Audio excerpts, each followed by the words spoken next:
What's up mga idol? Hinebra may trade agad after matalo sa Game 7. Pero bago mo sana ipagpatuloy ang panonood mo, ay huwag mong kalimutan na mag-subscribe bilang suporta sa aking YouTube channel. Maraming salamat idol.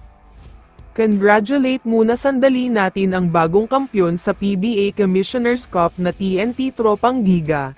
Grabe ang naging performance nila lalo na sa Game 7. Kaya sobrang deserve talaga nila ang kampyonato na nakuha nila. Pero syempre, congratulations din sa first runner-up na Barangay Hinebra, nakaka-proud pa din ang pinakita nila, may mga pagkakataon na makukuha na nila ang kampyonato, pero mukhang hindi lang talaga para sa kanila.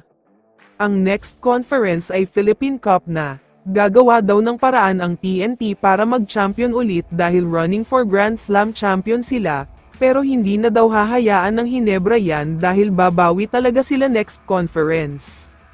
Samantala, lumipat na tayo sa balita tungkol kay Maverick Ahanmisi. Lahat ay galit na galit sa player na ito dahil sa sobrang pangit na performance niya sa Game 7, siya nga ang sinasabing dahilan ng pagkatalo nila. Lumang sila sa bandang 7 minutes ng laban, pero back-to-back turnovers si Ahanmisi. Mas nagalit pa ang mga Hinebra fans dahil tila nag-acting pa siya after ng turnover niya, sobrang inis na inis talaga ang lahat sa kanya.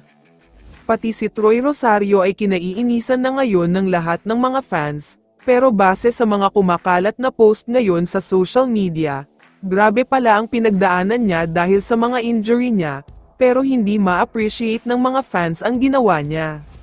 Kaya naman ang request din karamihan ay bitawan na rin daw si Troy Rosario, tila kinakabahan daw kasi siya sa mga important at crucial games, simpleng layup na nga lang at tutok na tira sa ilalim ay hindi pa rin niya naipapasok.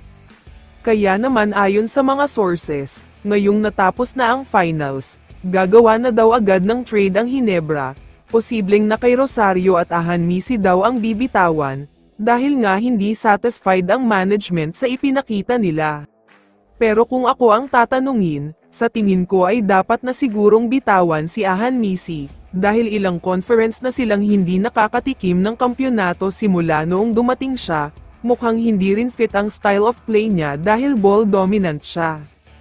Para kay Rosario naman, siguro ay dapat muna siyang bigyan ng chance ng Hinebra. Paalala ko lang na ito ang first conference niya sa team pero siya ang leading scorer noong ELEMS, kaya sana ay bigyan pa siya ng chance. Kaya naman kung ikaw ang tatanungin idol, ano ang masasabi mo sa balitang ito?